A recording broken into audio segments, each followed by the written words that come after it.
នេះវីបងវីសម្រាប់ចាប់នេះទាំងសូឡានេះកាមេរ៉ានេះជើងរបស់ទាំងសូឡាអញ្ចឹងជើងរបស់ទាំងសូឡាយើងគុំមួយសូឡាទៅចាប់ទៅមិនកុំឲ្យវាបាំងកុំឲ្យមានបាំងអី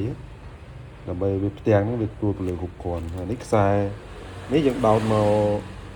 កាមេរ៉ានេះកាមេរ៉ាយើងដោះអាស្ទះនេះ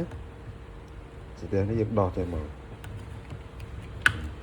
ដោះវាចេញមកនេះប៊ូតុងបិទបើកណាប៊ូតុងបិទបើកអានេះប្រឡោះយើងដោតខ្សែសូឡាចូលអញ្ចឹងពេលយើងចាប់កាមេរ៉ាហើយយើងកោះអាស្ទះហ្នឹងមកដោត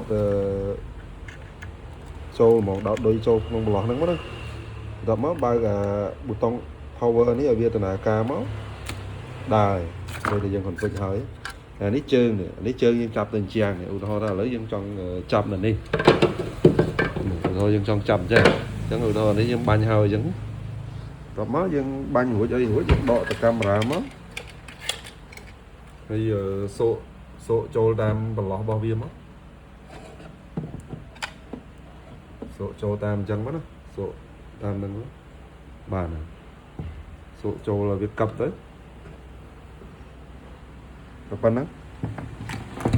ហើយសូឡាហ្នឹងយើងចាប់ណាក៏បានដែរចាប់ធ្វើម៉េចឆ្ងាយពីកាមេរ៉ាបន្តិចក៏បានដែរពីព្រោះនេះវាមានខ្សែវា2ម៉ែត្រដូចជា1ម៉ែត្រកន្លះ2ម៉ែត្រដែរអញ្ចឹងយើងចាប់ធ្វើម៉េចឲ្យសូឡាត្រូវថ្ងៃពេញទៅហើយដោតចូលមកបានតែប៉ុណ្ណឹង